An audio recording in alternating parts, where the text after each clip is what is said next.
الله وبركاته. السلام عليكم ورحمة الله وبركاته. وعليكم السلام ورحمة الله وبركاته. إن الحمد لله نحمده ونستعينه ونستغفره ونؤمن به ونتوكل عليه ونعوذ بالله من شرور أنفسنا ومن سيئات أعمالنا. من يهده الله فلا مضل له ومن يضلل فلا هادي له. وأشهد أن لا إله إلا الله وحده لا شريك له.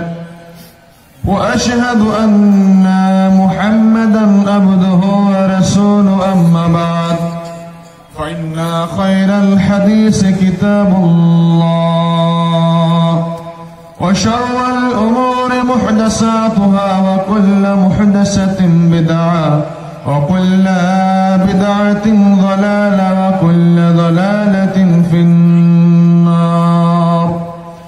أما بعد فأعوذ بالله من الشيطان الرجيم. يا أيها الذين آمنوا توبوا إلى الله توبة نصوحا عسى ربكم أن يكفر عنكم سيئاتكم ويدخلكم جنة تجري من تحتها الأنهار. أما بعد عن أنس رضي الله تعالى عنه قال قال رسول الله صلى الله عليه وسلم كل بني آدم خطاؤون وخير الخطاعين توابون. رواه أبو داود.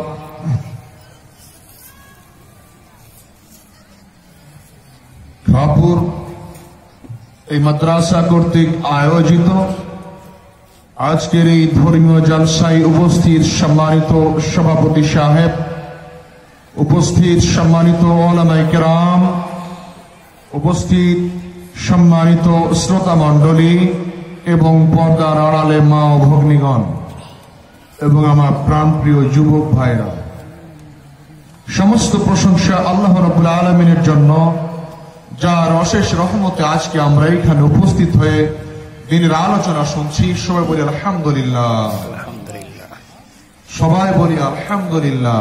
আলহামদুলিল্লাহ। শান্তি অবতীর্ণ হোক সেই মহামানবের প্রতি, যার অক্লান্ত পরিশ্রমের ফলে আমরা সত্য সঠিক দিনের সন্ধান পেয়েছি। সবাই বলি আল্লাহুম্মা সাল্লি আলাইহি আল্লাহুম্মা বারিক আলাইহি। সম্মানিত ভাতৃমণ্ডলী, রাত্রি 12টা বেজে গেছে।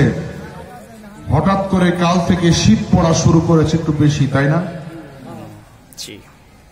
রাত্রি 12টার পরে গ্রামের কাজ করা মানুষ সাধারণত ধৈর্য নিয়ে যত বড়ই আলেম হোক না কেন তার বক্তব্য শোনার মতো এমেজ থাকে না।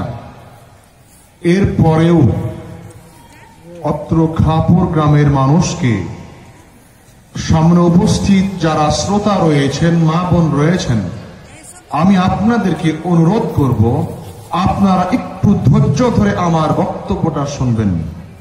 আমি আশা করি আমার বক্তব্য আপনার ইহকালে কল্যাণ, পরকালের মুক্তির পথ হবে ইনশাআল্লাহ।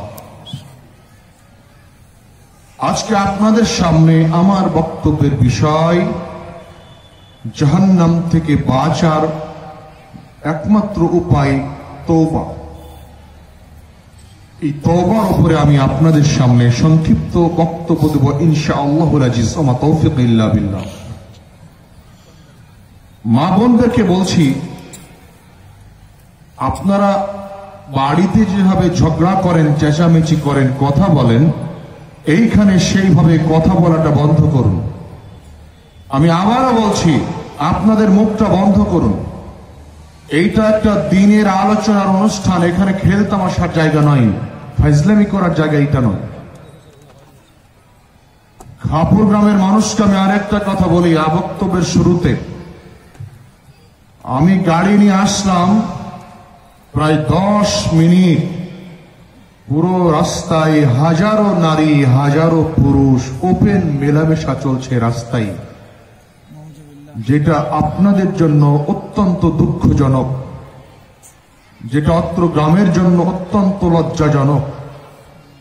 আজকের এই জালসাটা হচ্ছে 36তম। 36 বছর ধরে এখানে জালসা হয়, আলেম আসে, বক্তব্য দেয়। এরপরেও যদি ন্যূনতম আপনাদের মৌলিক পরিবর্তন না হয়, ভবিষ্যতে এই গ্রামের মানুষকে নিয়ে আশঙ্কা করছি, জানি না এদের কি হয়। যদি এই রকম জালসা করে আপনাদের আরো অধঃপতন হয়, আপনাদের নারীরা আরো বেপরদার সুযোগ পায়, যুবতী মেয়েরা ওপেন বন্ধুদের সাথে ডেটিং করার সুযোগ পায়, এই ধরনের জালসা করে কোনো প্রয়োজন নেই। আপনারা কি মনে করেন? কি আপনারা কথা বলেন না? আশ্চর্য কথা, আমার দেশে মেলা হয় হিন্দুদের বিভিন্ন উপলক্ষে, দেশে বেশ কিছু জায়গায় বিভিন্ন মাজারে মেলা হয়। এত নোংরা জঘন্য আমি কোথাও দেখিনি। আস্তাগফিরুল্লাহ। আমি আশ্চর্য হয়ে গেলাম, একটা অজ এলাকা, রাস্তা নেই, ঘাট নেই, কি অবস্থা।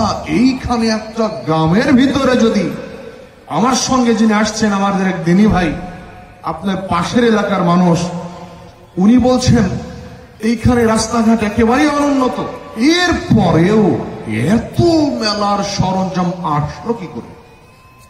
মানে ইবলিশ শয়তান এই গ্রামে এত বেশি কাজ করে সফল হয়েছে, যেটা দেখে অবাক।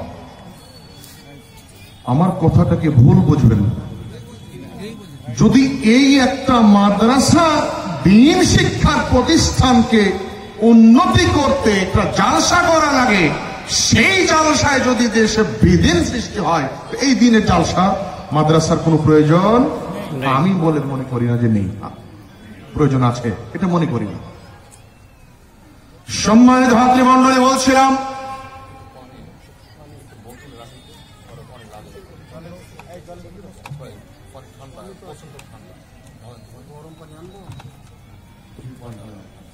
আবার আপনাদেরকে বলছি, এতক্ষণ অনেক বক্তব্য শুনেছেন, চেঁচামেচি করেছেন। আমি আশা করি আমার বক্তব্য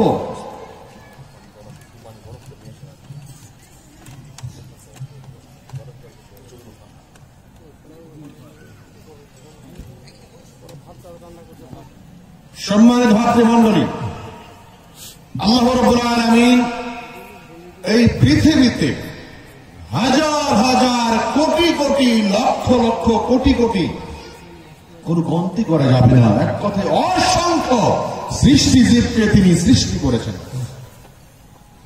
এর মধ্যে মানব জাতিকে আল্লাহ রাব্বুল আলামিন স্বীকৃতি দিয়েছেন আশরাফুল মাখলুকাত বলে, এটা সবাই জানেন না? আল্লাহ রাব্বুল আলামিন মানব জাতিকে সৃষ্টির শ্রেষ্ঠ জীব হিসেবে আখ্যায়িত করেছেন, ঘোষণা দিয়েছেন। সম্মানের দিক থেকে, মর্যাদার দিক থেকে, সব দিক থেকে মানুষকে আল্লাহ রাব্বুল আলামিন শ্রেষ্ঠত্বের স্থান দিয়েছেন। সুবহানাল্লাহ বলেন। আপনারা মানে প্রচন্ড ঘুম চলে এসেছে? লিল্লাহে তাকবীর, আল্লাহু আকবার। সামনে থেকে বলেন লিল্লাহে তাকবীর, আল্লাহু আকবার। আমি যখন সুবহানাল্লাহ বলতে বলবো, জোরে বলবেন, যাতে পিছের মানুষের কথা আমি শুনতে পাই। সুবহানাল্লাহ, আলহামদুলিল্লাহ, এই কথাটা সবসময় যেন মুখ থেকে বের হয়। এইখানে যতক্ষণ বসে আছেন, আল্লাহর পক্ষ থেকে রহমত বর্ষণ হচ্ছে। সুবহানাল্লাহ, সুবহানাল্লাহ। আল্লাহ রাব্বুল আলামিন ফেরেশতাদেরকে ছড়িয়ে দিয়েছেন। এক শ্রেণীর ফেরেশতা পৃথিবীতে ছড়িয়ে আছেন, যেখানে আল্লাহর গুণগান হয়, কথা হয়। আল্লাহ রাব্বুল আলামিনের নিকটে এই ফেরেশতারা আমাদের জন্য, যারা এইরকম দিনের অনুষ্ঠানে বসে থাকে, তাদের জন্য আল্লাহর নিকট ক্ষমা চাইতে থাকে। আল্লাহ জিজ্ঞাসা করেন তারা কি চাই, আল্লাহকে বলেন ফেরেশতারা তারা ক্ষমা চাই, যাও ক্ষমা করে দিলাম। অতএব যতক্ষণ থাকবেন আলহামদুলিল্লাহ, সুবহানাল্লাহ, আল্লাহু আকবার একটু ঘন ঘন বলবেন।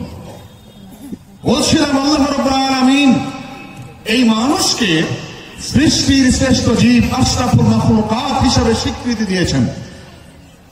আবার এই মানুষকে আল্লাহ রাব্বুল আলামিন বলেছেন উলাইকা কাল আনআম, এরা হচ্ছে চতুষ্পদ জন্তু জানোয়ারের মতো, এরা হচ্ছে কুকুর, শিয়াল, বাদর, ইঁদুর, বাঘ, ভালুক এইরকম নিকৃষ্ট পশুর মতো। শুধু এই কথা বলেই ক্ষান্ত হয়নি, বলছেন বালহুম আল, এর চাইতেও যদি কোনো নিকৃষ্ট কিছু থাকে, কুকুর শিয়ালের চাইতেও যদি নিকৃষ্ট কোনো পশু থাকে, এর হচ্ছে মানুষ।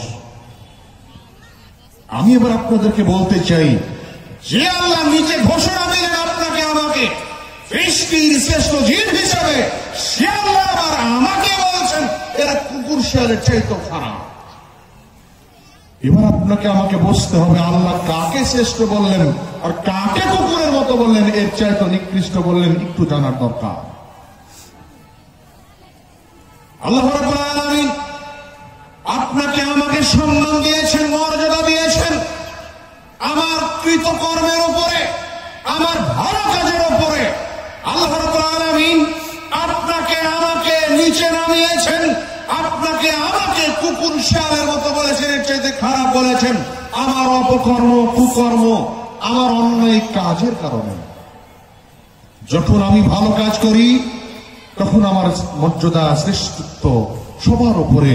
যখন আমি জালসার দিনে এইরকম মেলাতে বান্ধবী এবং বন্ধুর হাত ধরে ঘুরে বেড়াই, যখন এইরকম মেলাতে আপনার স্ত্রী বেহায়ার মতো রাস্তায় চলে, এই সমস্ত দোকানগুলিতে বাজার করছে, একেবারে এত ভিড়, এত ঠাসাঠাসি, এইরকম পরিস্থিতিতে যখন আপনি এবং আপনার স্ত্রী, আপনার মেয়ে চলাফেরা করে, তখন আপনি কুকুর শিয়ালের চাইতেও খারাপ। কথাটা কি ভুল বললাম? আল্লাহর কথা অনুবাদ করে আপনাদেরকে বুঝিয়ে দিলাম। শুনুন, আল্লাহ রাব্বুল আলামিন পৃথিবীতে মানব জাতিকে পাঠিয়েছেন মানুষ ভুল করবে এই জন্যই। আল্লাহ রাব্বুল আলামিন পৃথিবীতে মানব জাতিকে পাঠিয়েছেন মানুষ করে, যার কারণে এই মানুষের ভুল হয়, কিন্তু চতুষ্পদ জন্তু জানোয়ার পশু পাখির কোনো ভুল হয় না। গরু ছাগল পশু পাখির কোনো ভুল হয়? ভুল কার হয়? মানুষের হয়। অথচ তাদের চাইতে মানুষের জ্ঞান আছে, বিবেক আছে, বুদ্ধি আছে, এরপরেও মানুষের ভুল হয়। আল্লাহ ওইভাবেই সৃষ্টি করেছেন। আনাস রাদিয়াল্লাহু তাআলা বলেন, রাসূল সাল্লাল্লাহু আলাইহি সাল্লাম বলেছেন, কুল্লু বনি আদম খাত্তাউন ওয়া খায়রুল খাত্তাইনা তাওয়াবুন। পৃথিবীতে যত আদম সন্তান রয়েছে, পৃথিবীতে যত নারী পুরুষ রয়েছে, আদমের ছেলে মেয়ে রয়েছে, সবাই পাপ করে, সবাই ভুল করে, সবাই অন্যায় করে। ও খায়রুল খাত্তাইনা তাওয়াবুন, এর মধ্যে সবচাইতে উত্তম, সবচাইতে শ্রেষ্ঠ ওই পাপকারী যারা পাপ করার পরে আল্লাহকে বলে, আল্লাহ আমাকে ক্ষমা করো। যেই ব্যক্তি অন্যায় করার পর আল্লাহ নিকট নিজের পাপের জন্য ভুল স্বীকার করে ক্ষমা চায়, এই পাপকারী হচ্ছে সবচাইতে উত্তম। সম্মানিত ভাতৃমণ্ডলী, শুধু তাই নয়, পৃথিবীর ইতিহাসে এমন কোন মানুষ আজ পর্যন্ত জন্ম নেয়নি যেই মানুষটা বলতে পারে না আমার কোনো ভুল নেই। আপনার এলাকায় মনে হয় এরকম মানুষ আছে যার কোনো পাপ হয় না? আছে ভাই? কি পিছনের মানুষ আছে গো? অসম্ভব। কি বলেন? না না, আমার কথা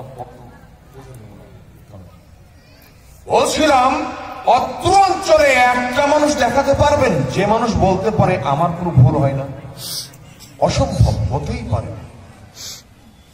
আবু হুরায়রা রাদিয়াল্লাহু তাআলা আনহু বলেন, রাসূল সাল্লাল্লাহু আলাইহি ওয়াসাল্লাম বলেছেন, লাউ লাম তুযনিবু লা যাহাবা আল্লাহু বিকুম ওয়া জাআ বিকাওমিন ইয়াযনিবুনা। ফাস্তাগফিরুল্লাহ তাআলা ফায়াগফির লাহুম। রাসূল সাল্লাল্লাহু আলাইহি ওয়াসাল্লাম বলেন, পৃথিবীর মানুষ তোমরা যদি পাপ না করো, তোমরা যদি পাপ না করতে, আল্লাহ রাব্বুল আলামিন তোমাদেরকে এই পৃথিবী থেকে ধ্বংস করে দিতেন, তাড়িয়ে দিতেন, হটিয়ে দিতেন। আরো একটা জাতিকে তিনি সৃষ্টি করতেন, তারা আল্লাহর নিকট ক্ষমা চাইতো, আল্লাহ তাদেরকে ক্ষমা করতেন। নারী পুরুষ সবাইকে বলছি, আলোচ্য হাদিসটা মনোযোগ দিয়ে শুনুন। রাসূল সাল্লাল্লাহু আলাইহি ওয়াসাল্লাম বলেছেন, আমরা যদি পাপ না করতাম তাহলেই আল্লাহ আমাদেরকে ধ্বংস করে দিতেন, আর একটা জাতিকে নিয়ে আসতেন যে জাতি পৃথিবীতে পাপ করত। তাহলে আল্লাহ রাব্বুল আলামিন মানুষকে সৃষ্টি করেছে পাপ করার জন্যই, এটাই বোঝা যায় না? শুনুন, পৃথিবীতে মানুষ পাপ করবে, করাটা স্বাভাবিক। পৃথিবীতে মানুষ অন্যায় করবে, করাটা স্বাভাবিক। কিন্তু পাপ করার পরে, অন্যায় করার পরে আল্লাহর নিকটে নিজের পাপের ক্ষমা চাইবে, আল্লাহর ভয়ে ভীত হয়ে মানুষ চোখের পানি ফেলবে, আল্লাহকে ভয় করে মানুষ কাটাকাটি করবে, আল্লাহকে ভয় করে মানুষ জাহান্নামের ভয় করবে। এইটা দেখার জন্যই আল্লাহ মানুষকেই সৃষ্টি করেছেন। পৃথিবীতে যদি কোনো মানুষ পাপ না করত, এই মানুষ কোনদিন আল্লাহকে ডাকতো না, কোনদিন আল্লাহকে ভয় করত না। বলেন তো, জন্মের পর থেকে যদি কোনো মানুষ বা কোনো ছেলে জন্মের পর থেকেই কোটি টাকার মালিক, জন্মের পর থেকেই কোটি টাকার মালিক, তার ব্যাংকে অ্যাকাউন্টে কোটি কোটি টাকা, ছোট থেকেই হুঁশ না হয়েছে তখন থেকেই কোটি কোটি টাকার মালিক, বলেন তো এই বেঁচে থাকতে কোনোদিন বাপকে বাপ বলে ডাকার প্রয়োজন হবে? ডাকবে?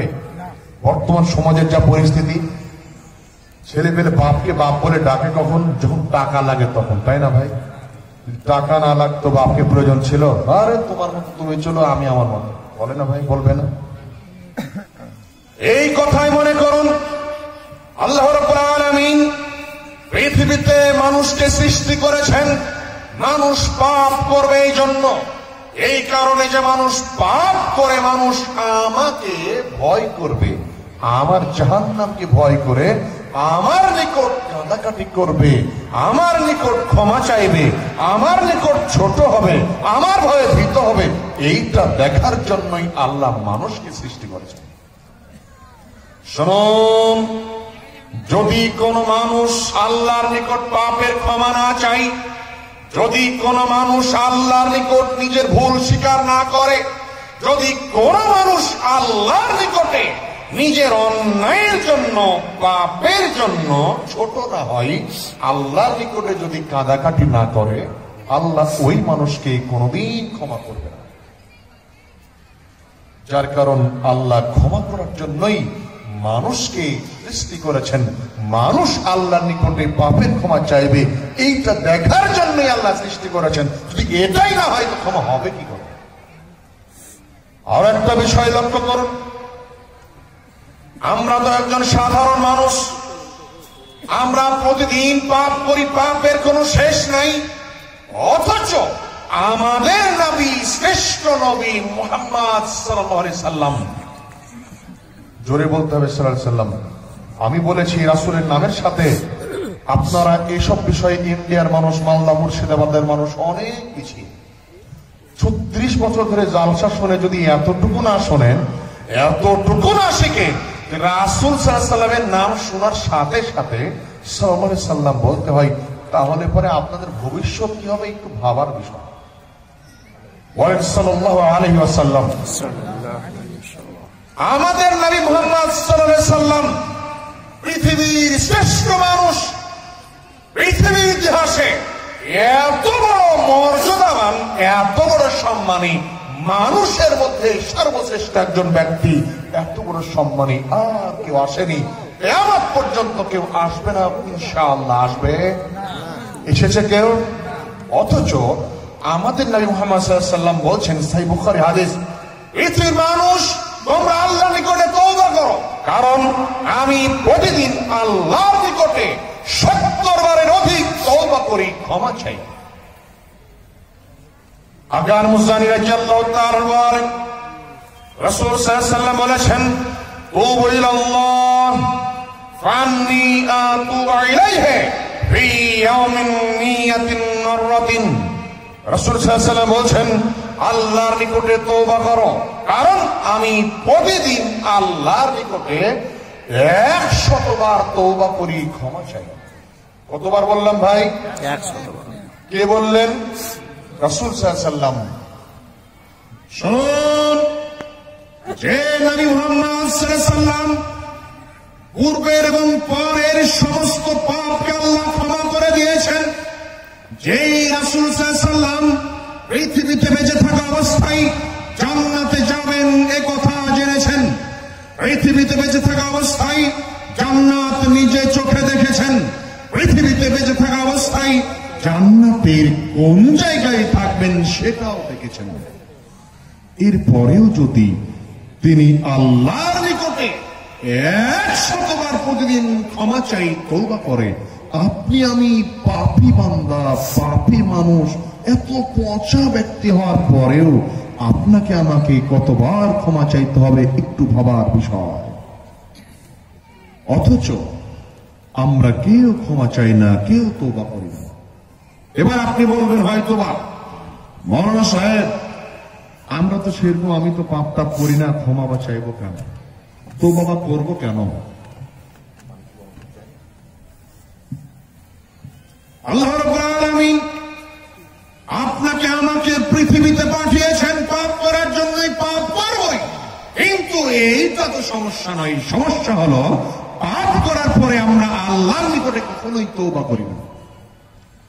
আর একটা বিষয় লক্ষ্য করুন, রাসূল সাল্লাল্লাহু আলাইহি ওয়াসাল্লাম আপনাকে আমাকে পাপের ক্ষমা চাওয়ার জন্য উৎসাহিত করলেন।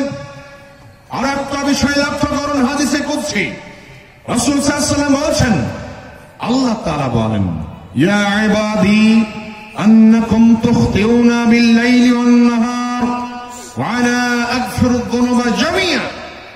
আল্লাহ রাব্বুল আলামিন বলেন ইয়া ইবাদি, হে আমার বান্দারা শুনে রাখো, তোমরা দিনে এবং রাতে 24টা ঘন্টায় অসংখ্য পাপ করো, পাপের কোনো শেষ নেই। ওয়া আনা আগফিরু যুনুবা জামিআ, আমি তোমাদের সমস্ত পাপকে ক্ষমা করে দিই। সুবহানাল্লাহ বলবেন না? দেখেন, আল্লাহ আপনাকে আমাকে আগে যে পাপী, পাপ করি সেটা দেখিয়ে দিলেন। আল্লাহ বলছেন ইয়া ইবাদি, হে আমার বান্দারা শুনে রাখো, আন্নাকুম তুখতিউনা বিল লাইলি ওয়ান নাহার, তোমরা দিনে এবং রাতে 24 ঘন্টায় অসংখ্য পাপ করো। ওয়া আনা আগফিরু যুনুবা জামিআ, আমি তোমাদের সব পাপ ক্ষমা করে দেই। ফাস্তাগফিরুনি, একটু আমার নিকট তওবা করো, এরপরেই আমি তোমাকে ক্ষমা করে দেব। সুবহানাল্লাহ। শুনুন, আলোচ্য হাদিস আল্লাহ রাব্বুল আলামিন আপনাকে আমাকে সর্বপ্রথম পাপের ক্ষমা করার প্রতিশ্রুতি দিলেন, এরপরে তিনি বলছেন একটু আমার নিকট ক্ষমা চাও, একটু আমাকে বলো, তাহলেই আমি তোমাকে ক্ষমা করে দেব। আয়েশা রাদিয়াল্লাহু তাআলা আনহা বলেন রাসূল সাল্লাল্লাহু আলাইহি সাল্লাম বলেছেন ফাইনাল আবদা ইযা আতরাফা সুম্মা তাবা তাবাল্লাহু আলাইহি, পৃথিবীতে কোন মানুষ যদি, ফাইনাল আবদা, কোন ব্যক্তি যদি, কোন বান্দা যদি আল্লাহর নিকটে তার পাপ তুলে ধরে, অন্যায়কে উল্লেখ করে আল্লাহকে বলে আল্লাহ তুমি আমাকে ক্ষমা করো, তাহলে আল্লাহ আপনাকে আমাকে ক্ষমা করবেন। সুবহানাল্লাহ বলেন। কেমন করে? আমরা 24 ঘন্টায় দিনে রাতে অনেক পাপ করি। প্রথমত আমরা নেশাজাত্র পান করি, বেপর্দায় মেয়েরা চলছে, এটা চলে। আপনি আপনার পরিবারকে পর্দা শিখাতে পারেননি, আপনার পরিবার বেহায়ামত বেপর্দায় চলছে, এটা একটা বড় পাপ।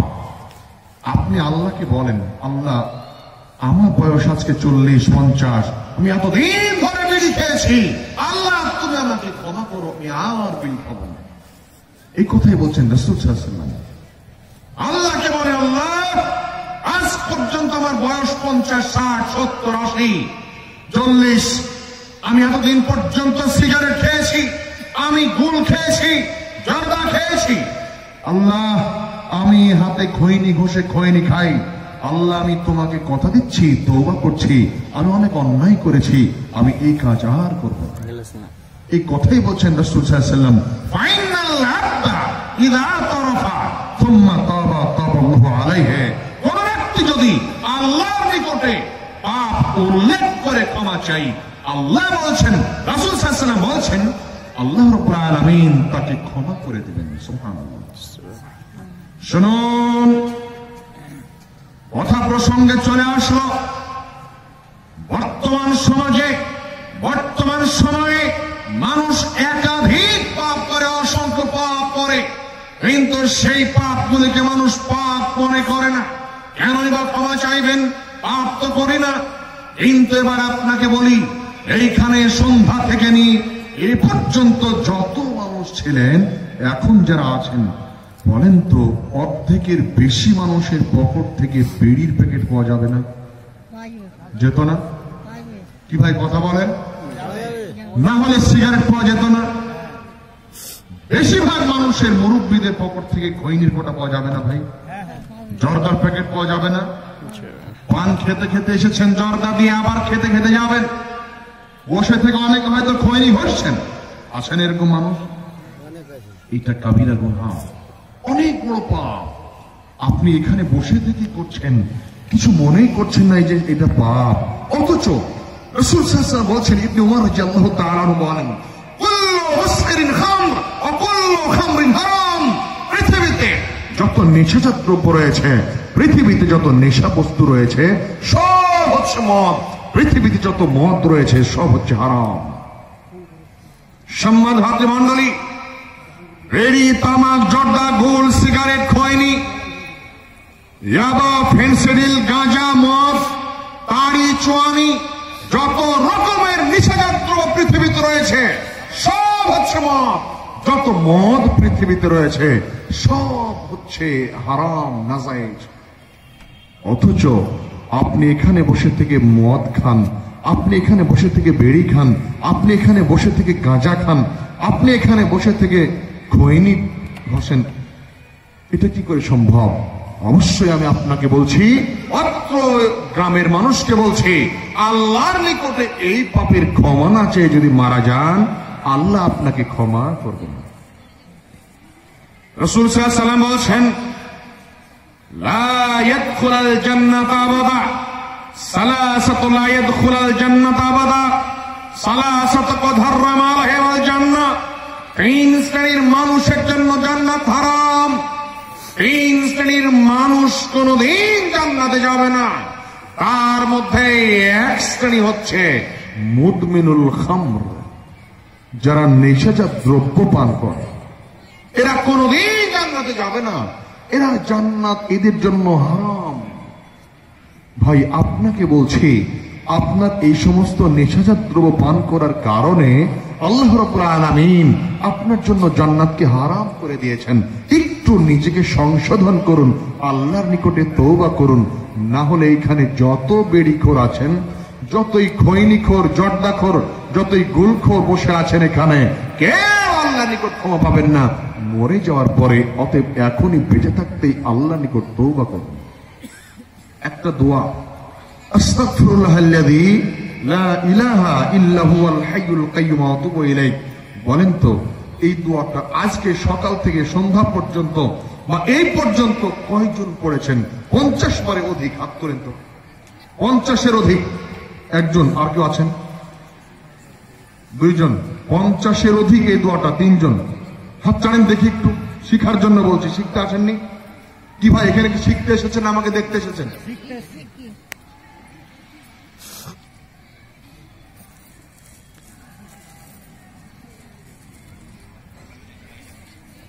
দেখেন আমি বলি, হয়তোবা 2-10 জন পাওয়া যাবে যারা এই দোয়াটা পড়েছেন 50-এর অধিক।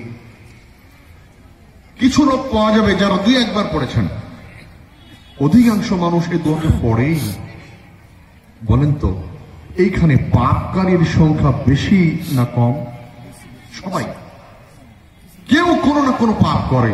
যেমন আপনাকে বলি, আজকে বাড়ি থেকে জালসায় ওই রাস্তা দিয়ে আসা পর্যন্ত যত নারীর দিকে ভালো করে মনোযোগ দিয়ে তাকিয়ে দেখেছেন, সবার চোখের জানা হয়েছে। এটা কি পাপ নয়? কি আমার কথা বুঝতে পারেননি? রাসূল সাল্লাল্লাহু আলাইহি ওয়াসাল্লাম বলেছেন, জেনাল আইয়ানে জিনাহুমা নাজর, চোখের জেনা চোখ দিয়ে দেখা, জেনাল কালবু তাতাবান্না তাস্তাহি, ওই মেয়েকে চোখ দিয়ে দেখার পরে যদি বেশি সুন্দরী হয়, মনে মনে চিন্তা করছেন যদি কাছে পেতাম কেমন ভালো লাগতো, তাই না ভাই?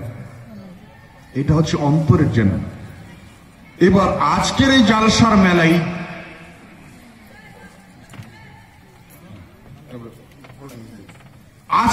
জালসার মেলায় যারা নারীদের সঙ্গে গল্প করে সময় কাটিয়েছে,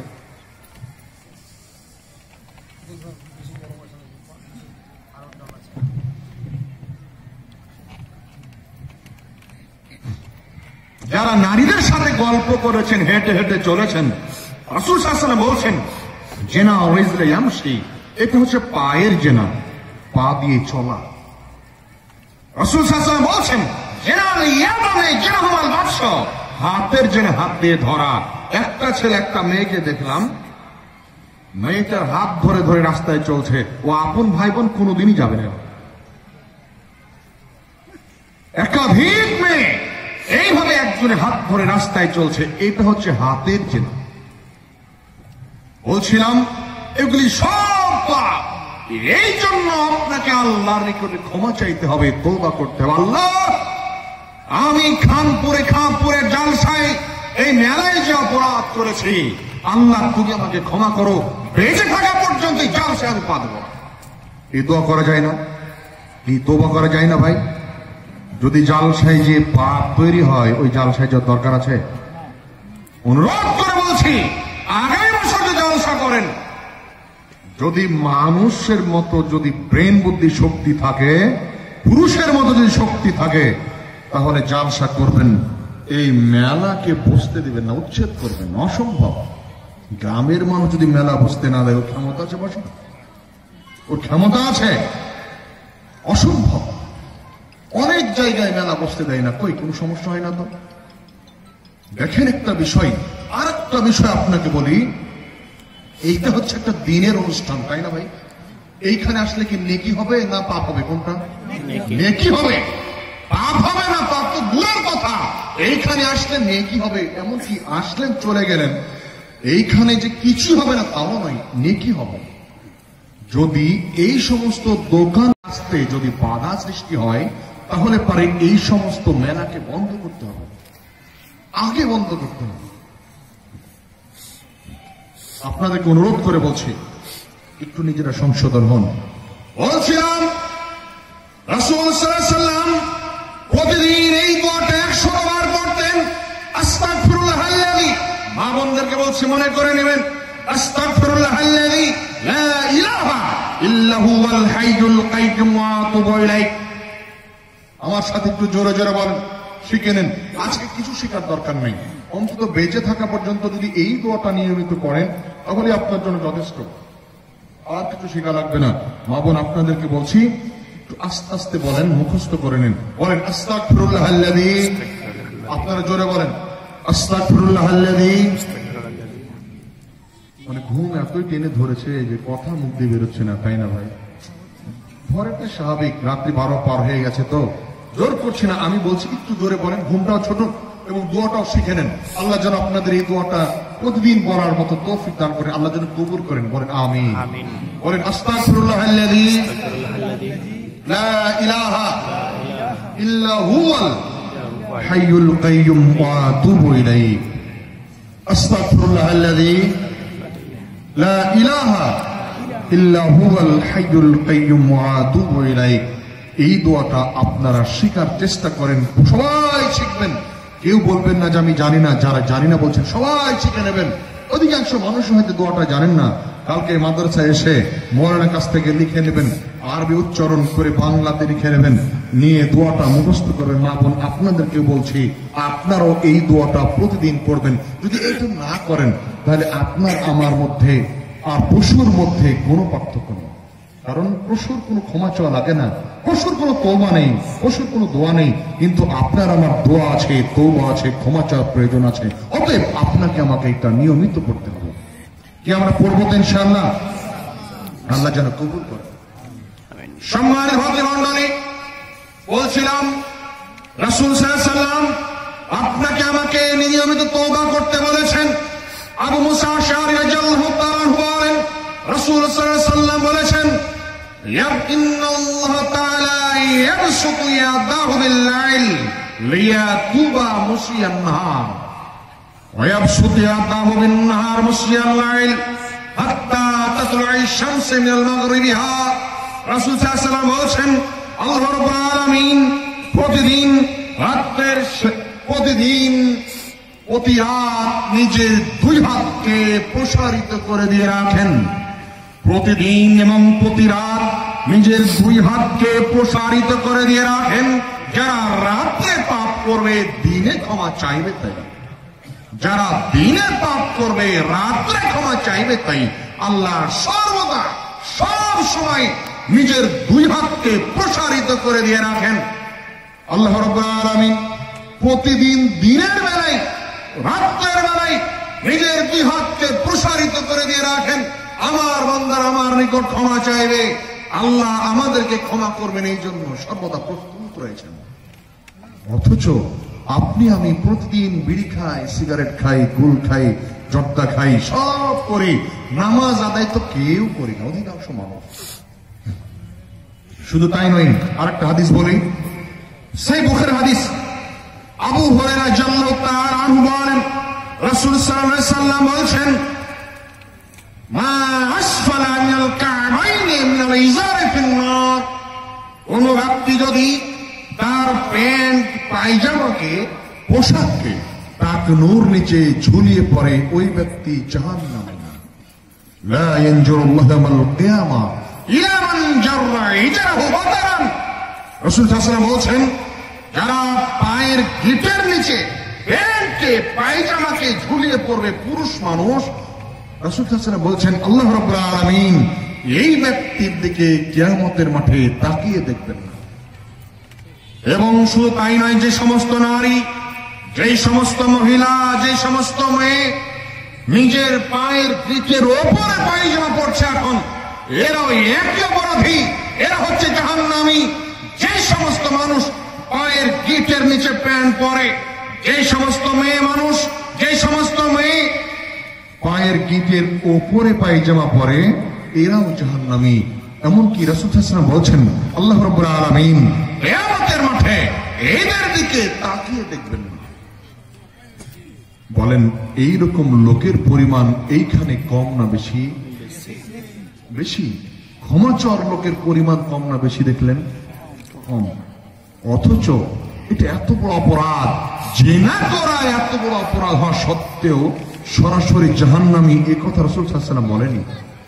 অথচ এই পাপটা এত বড় পাপ, এত বড় অন্যায়, এত বড় খারাপ কাজ, যেখানে রাসূল সাল্লাল্লাহু আলাইহি ওয়াসাল্লাম সরাসরি জাহান্নামী বলে দিলেন, আপনি আমি এই কাজটা থেকে বিরত থাকি না, এটা করেই যাচ্ছে। বলেন তো যদি ক্ষমা না চাই আল্লাহ ক্ষমা করবেন? শুনুন, আজকে বাড়িতে যান, আজকে থেকেই চেষ্টা করুন আল্লাহর নিকটে তওবা করার। তওবা করার একটা উত্তম সময় হচ্ছে শেষ রাত্রে উঠে আল্লাহর নিকটে কাঁদাকাটি করবেন। একটা হাদিস অনুবাদ করি, তা আরো স্পষ্ট হবে। আবু হুরায়রা রাদিয়াল্লাহু তাআলা বলেন, রাসূল সাল্লাল্লাহু আলাইহি ওয়াসাল্লাম বলেছেন, নানজিলু রাব্বানা তাবারাকা ওয়া তাআলা কুল্লু লাইলাতিন ইলা সামাঈদ দুনিয়া হিনা ইয়াবকা সুলুসুল লাইলি ওয়াল আখির। রাসূল সাল্লাল্লাহু আলাইহি ওয়াসাল্লাম বলেছেন, আল্লাহ রাব্বুল আলামিন প্রতিদিন রাতের শেষ তৃতীয়াংশে, প্রতিদিন প্রতি রাত্রের শেষ তৃতীয়াংশে সপ্তম আসমানের উপরে আরশ, আরশ থেকে নেমে প্রথম আসমানে আসেন। মাইয়াদুনি ফাস্তাজিব লাহু, এ আসো আমাকে ডাকছো, আমি তার ডাকে সাড়া দেব। মাইয়াদুনি ফাস্তাজিব লাহু, আল্লাহ বলছেন মাইয়াদুনি ফাস্তাজিব লাহু, কে আমাকে ডাকে, যেই আমাকে ডাকবে আমি তার ডাকে সাড়া দেব। মাইয়াসালুনি ফাতিয়াহু, যে আমার নিকট কিছু চাই, যে যা চাই তাকে তাই দেওয়া হবে। সুবহানাল্লাহ বলেন। আল্লাহু আকবার। আল্লাহ রাব্বুল আলামিন প্রতিদিন রাত্রের শেষ তৃতীয়াংশে, রাত্রি 2টার পর থেকে ফজর পর্যন্ত প্রতিদিন আসেন। পৃথিবীর সৃষ্টি থেকে নিয়ে আজ পর্যন্ত আসছেন, আজ থেকে নিয়ে যতদিন পর্যন্ত হাত্তা তাতলু'আশ শামসু মিনাল মাগরিবিহা, যতদিন পর্যন্ত পশ্চিম দিকে সূর্য না উঠবে ততদিন পর্যন্ত আসতেই থাকবেন। আল্লাহ প্রতিদিন আপনাকে ডাকেন, আহ্বান করেন, কিন্তু আপনি আমি আল্লাহর আহ্বানকে মূল্যায়ন করি না, শুনতেই পাই না। আল্লাহ কত সুন্দর করে বলে জানেন, মাই ইয়াসআলুনি ফাতিয়াহু সাইলিন ফায়ুতা, এ আমার নিকট কিছু চায়, তার কি প্রয়োজন আমাকে বলো, আমি তাকে সেটা দেব। আল্লাহকে বলা যায় না, আল্লাহ আমার পরিবার অর্থনৈতিকভাবে অসচ্ছল, তুমি সচ্ছলতা দান করো। আল্লাহ আমার কালকে কিছু টাকা প্রয়োজন, তুমি ব্যবস্থা করে দাও। আল্লাহ আমার মেয়েটার বিবাহ হচ্ছে না, তুমি আমার মেয়ের বিবাহ দেওয়ার ব্যবস্থা করো। বলা যায় না আল্লাহকে? আল্লাহকে বলা যায় না, আল্লাহ আমার একটা পুত্র সন্তানের প্রয়োজন, আল্লাহকে বলা যায় না? আল্লাহ আমার এক স্ত্রীর সন্তান হচ্ছে না, তুমি আমার সন্তানের ব্যবস্থা করো, এই কথা বলা যায় না? স্ত্রীর সন্তান হয় না, চলে যান মাজারে। স্ত্রীর সন্তান হয় না, চলে যান মাজারে যে মানত করছেন। স্ত্রীর একাধিক কন্যা সন্তান হচ্ছে, আপনি স্ত্রীকে গালিগালাজ করছেন কেন? আল্লাহকে বলা যায় না, আল্লাহ তুমি আমাকে একটা পুত্র সন্তান দান করো? বলেন তো এই মানুষগুলি কোনোদিন আল্লাহকে বলে? ও তো ঘুমায় রাত 12টায় টিভি বন্ধ করে, ও উঠে সকাল 8টায়, ও ঘুমায় রাত্রি 12টায়, উঠে সকাল 8টায়, কেউ রাত্রি 8টায় ঘুমায়, সকাল 9টা 10টায় ঘুম থেকে উঠে। কোথায় ফজর চলে যায়, আল্লাহ কখন আসেও বলতেই পারবে না। বলেন তো এরা কখনো কিছু পাবে? এরা কখনো ক্ষমা পাবে? আল্লাহ বলছেন, তোমার কি প্রয়োজন আমাকে বলো, আমি তোমাকে দেব। আল্লাহ কি বলা যায় না, আল্লাহ আমি পড়াশোনা শেষ করে বসে আছি, তুমি আমাকে একটা চাকরির ব্যবস্থা করো? বলেন তো এটা বলা যায় না? আল্লাহ আমার ছেলে, আপনি পিতা, আপনি বলুন, আল্লাহ আমার ছেলে পড়াশোনা শেষ করেছে, আল্লাহ তুমি ওর একটা রুজির ভালো ব্যবস্থা করো।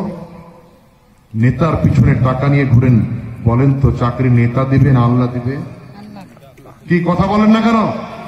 সারাদিন যদি টাকা নিয়ে নেতার পিছনে ঘোরেন, আল্লাহ যদি না দেয় কাজ হবে?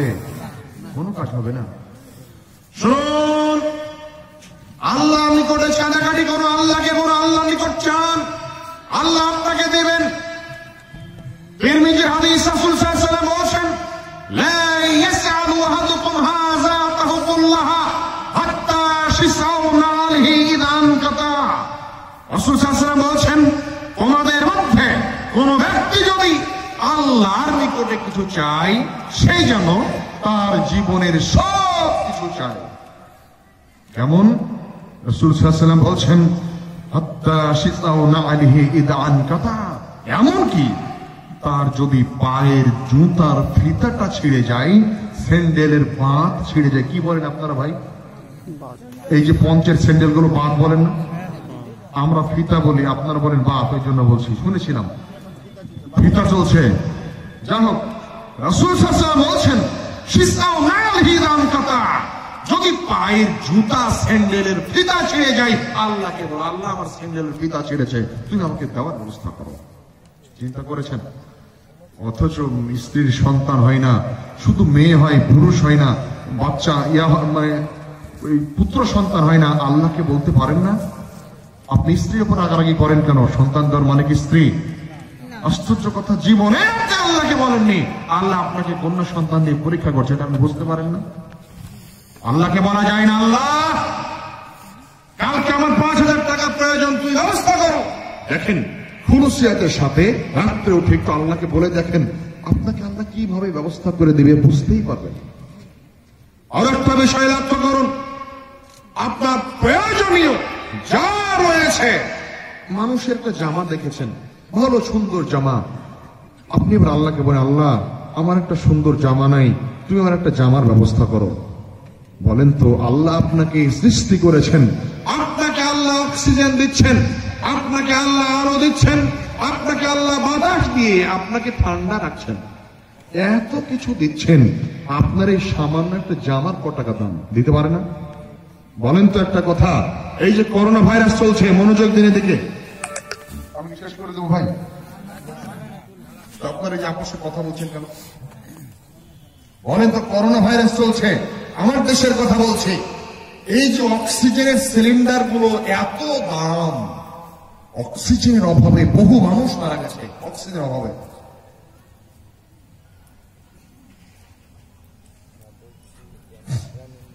এই অক্সিজেন একটা সিলিন্ডারের দাম কয়েক হাজার টাকা, তাতে হিসাব করে দেখা গেল প্রতিটা নিঃশ্বাসে যে অক্সিজেন টানছে তার দাম কয়েক টাকা। এবার আপনি 24 ঘন্টায় যে অক্সিজেন টানেন তার দাম কত হাজার টাকা। পুরো এক মাসে যত অক্সিজেন আপনি গ্রহণ করেন তার দাম কত লক্ষ টাকা। জীবনের শুরু থেকে শেষ পর্যন্ত যত অক্সিজেন গ্রহণ করেন তার দাম কোটি কোটি টাকা। বলেন তো নিয়মিত অক্সিজেন টানছেন, নিঃশ্বাস পাচ্ছেন, কিছু মনে হচ্ছে না, এটা একটু শ্বাস প্রশ্বাস কষ্ট হোক, করোনা হোক, তখন বুঝবেন যে অক্সিজেনের কি মূল্য। যে আল্লাহ আপনাকে এত কোটি কোটি টাকার সম্পদ দিয়ে বাঁচিয়ে রেখেছেন, সে আল্লাহ রাব্বুল আলামিন আপনাকে সামান্য কয়েক টাকার চাকরি দিতে পারে না? এই যে সূর্যের আলো আপনি গ্রহণ করছেন, সূর্য চলে গেলে রাত্রে বাল্ব গ্রহণ করেন, এই বাল্বের আলো বা বাল্বের আলো বাড়িতে জ্বালিয়ে রাখেন সন্ধ্যা থেকে নিয়ে রাত্রি 10টা পর্যন্ত, এরপরে বাল্ব বন্ধ করে ঘুমিয়ে যান। বাড়িতে ইলেকট্রিক বিল কত আসে? ধরেন 500 টাকা মাস, ছোট বাড়ি। সারা বছরে কত আসে? 6000 টাকা। এবার বলেন আপনার বেঁচে থাকা অবস্থায় 70-80 বছরে কত টাকা আসে? এবার আল্লাহ রাব্বুল আলামিন আপনাকে এত বড় একটা সূর্য দিয়ে এত আলো দিচ্ছেন, যে আলো আপনাকে একটা ভিটামিন পাচ্ছেন, যে আলোর মাধ্যমে আপনি সব করতে পারছেন, যে সূর্যের তাপের কারণে আপনি সবজি ফসল ফলাতে পারছেন মাঠে, সেই সূর্য আল্লাহ আপনাকে দিতে পারে কোটি কোটি টাকা দামের সম্পদ। এই আলোটা সে আল্লাহ আপনাকে সামান্য একটা পুত্র সন্তান দিতে পারে না? দেয় না কেন? আপনি আল্লাহর নিকট চান না তাই। আল্লাহ রাব্বুল আলামিন আপনাকে আমাকে চাওয়ার জন্য সৃষ্টি করেছেন, দেওয়ার জন্য। আল্লাহ আসমান, সপ্তম আসমান থেকে নেমে, আরশ থেকে নেমে প্রথম আসমানে মাথার উপরে আসেন দেওয়ার জন্যই, কিন্তু আপনি আমি নিতে প্রস্তুত নই, ঘুমিয়ে থাকি। কোথায় রাত চলে যাই। এই যে মানুষ, এই যে গ্রামের মানুষ হাজার হাজার মেলায় দেখলাম, বলেন তো এই গ্রামের মসজিদে ফজরের নামাজে অন্তত ইমাম আর মুয়াজ্জিন আশেপাশে 2-4 জন, কথা ঠিক না ভাই? বলেন তো আল্লাহ আপনাকে দিবে কি? আল্লাহ ঠেকা পড়েছে তা বুঝতে পারেন?